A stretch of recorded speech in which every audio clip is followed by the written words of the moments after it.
माफ फरमा देगा। आज मैं उसी नियत से आया हूँ, मैं तौबा करना चाहता हूँ, क्या मुझे वो मकाम मिल सकता है। गौसे आजम ने हाथ पकड़ा और कलमा पढ़ाया, ला इलाहा इल्लल्लाह मुहम्मदुर रसूलुल्लाह। जब ये कलमा पढ़ाया फिर कहा गवैये ने कहा आपको मर्तबा मिल सकता है, तो गौसे आजम ने फरमाया इनको तौबा करना तेरा काम है और बली बना देना अब्दुल कादिर जिलानी। अब्दुल कादिर जिलानी का काम है। मोहतरम हज़रात, कहाँ देखेंगे गौसे आजम, देखें कहाँ गौसे आजम की फजीलत। गौसे आजम फरमाते हैं कि कोई इंसान कसम खुदा की जो गौसे आजम से सच्चे दिल से अगर मोहब्बत करे, ये दुनिया उसका कुछ नहीं बिगाड़ सकती, ये दुनिया उसका कुछ नहीं बिगाड़ सकती। जो गौसे आजम से मोहब्बत करता है, गौसे आजम फरमाते हैं फिर जो मुझसे जो मोहब्बत करता है उसकी जिम्मेदारी मेरी हो जाती है, उसकी जिम्मेदारी मेरी हो जाती है। और कहते जब कोई मेरे मुरीद का मुकाबला करता है तो वो मेरे मुरीद का मुकाबला नहीं करता है, बल्कि वो अब्दुल कादिर जिलानी से मुकाबला करता है। और जब गौसे आजम से मुकाबला हो तो कहते अलहमा अलहमा अलहमा गौस वो अलहमा गौस है वो तीखा तेरा, मर के भी चैन से सोता नहीं मारा तेरा। गौसे आजम जिसे मार दे उससे आसानी से सीधा नहीं हो सकता है, ये गौसे आजम है। मोहतरम हज़रात, अगर गौसे आजम की फजीलत बताने पर आ जाए तो जरा सोचे मोहतरम हज़रात, गौसे आजम की बड़ी बड़ी करामतें हैं जो ठोकर मार देते थे, जिस तरीके से मुर्दा जिंदा हो जाते थे, जिस तरीके से मिट्टी में दफन होकर के उनकी हड्डियों को पता नहीं लगता था, वो गौसे आजम मुर्दे जिला देते थे। मोहतरम हज़रात, सोचे एक दरिया के किनारे से गुजर हो रहा, गौसे आजम का दरिया के किनारे से गुजर हो गया। गुजर होते होते उनके मुरीदीन साथ में थे, देखा कि एक बूढ़ी औरत रो रही है। बूढ़ी औरत को रोते देखा, अपने मुरीद को भेजा, कहा जा मालूम करके आ ये औरत क्यों रो रही है। वो मुरीद गया, मुरीद जाने के बाद पूछने लगा अरे माँ तुम क्यों रो रही हो। जब इतना कहा जाओ मेरी दुख दर्दी पर क्यों हाथ रखते हो, क्यों मुझसे पूछ रहे हो, मेरे जख्म को क्यों ताजा कर रहे हो, जाओ तुम अपना काम करो जा करके। बूढ़ी जब जारो कतार रोने लगी, गौसे आजम खुद आ गए। आने के बाद पूछा कहा माँ मैंने भेजा था, इसको मैंने भेजा था कि कोई दिक्कत कोई तकलीफ हो तो बताओ। जब ये कहा पूछते हो तो सुनो, कल मैं आज तक 12 साल हो गए हैं, मेरा बेटा जब घर से दूल्हा बन करके निकला था, उसके माथे पर सेहरा था, पूरी बारात कश्ती में आई थे, यही कश्ती में यही दरिया में यही पास कश्ती वो डूब गई थी, इसी जगह वो कश्ती डूब गई थी। तो मैं आज इसलिए 12 साल आकर के बैठती हूँ कि कोई आने वाला शख्स जो दिख जाए जिसमें मेरे बेटे का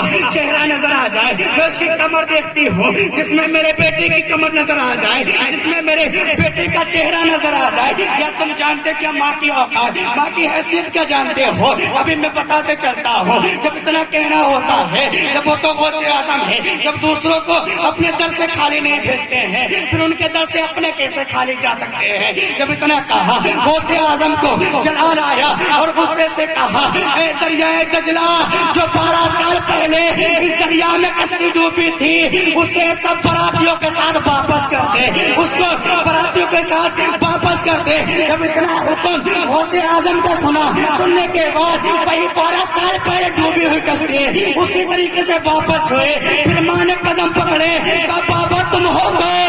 गौसे आजम फरमाते हैं मुझे अब्दुल कादिर जिलानी कहते हैं, महबूब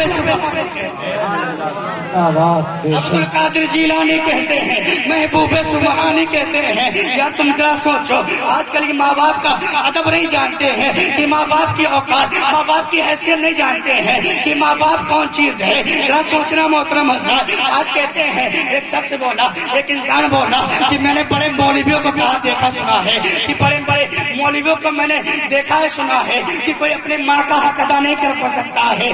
माँ ने कहा अरे बेटा वो सही कहते हैं कि कोई भी औलाद माँ का हक अदा नहीं कर सकता है। जब इतना कहा तू बूढ़ी होकर के मुझ पर एहसान कर सकती है, फिर मैं जवान होकर के तुझ पर मैं कैसे तेरा हक क्यों ना अदा कर दूं। तुझे मेरा फर्ज निभाना है, तेरा हक मुझे निभाना है। जब ये कहा तो कहा मेरी करवट में बिस्तर बिछा। करवट में जब बिस्तर बिछाया गया, बेटा लेटा, माँ भी लेटी, और लेटने के बाद फिर माँ ने कहा यही सर्दियों की रातों में जब कहा بیٹا اٹھ.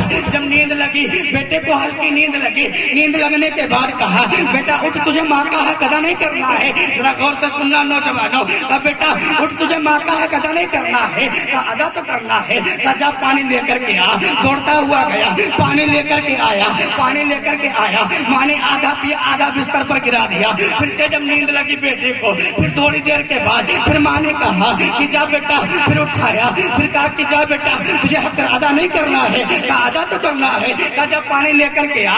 ابھی ایک حصہ بستر کا بھیجا, آدھا ماں نے پانی پیا, آدھا بستر پر گرا دیا. پھر دوسرا دوبارہ اٹھایا. کہا بیٹا تجھے حق ادا نہیں کرنا ہے. کہا ادا تو کرنا ہے. کہا جب پانی لے کر کے آ. سردیوں کی راتوں میں وہ پانی لینے گیا. لینے کے بعد جب وہ پانی لے کر کے آیا, ماں نے پھر سے آدھا پیا, آدھا بستر پہ نہ دیا. اب بستر کے دو حصے پھینک گئے. پھر جب تیسری بار اس لڑکے کی آنکھ لگی, لگنے کے بعد ماں نے کہا اے بیٹا تجھے حق ادا نہیں کرنا ہے. اب پیٹ جھنجھلا کر کھڑا ہو گیا. ابھی ماں نے کچھ نہیں کہا. اب وہ اکڑ کے وہ لڑکا کھڑا ہو گیا. ایک بار کیوں نہیں بتا دیتی جو تو بار بار دوڑاتی سردی کی رات میں. ابھی ماں نے کچھ نہیں کہا. پھر جا کہا بیٹے تجھے حق ادا نہیں کرنا ہے. کہا ادا تو کرنا ہے. کہا جب پانی لے کر کے آ.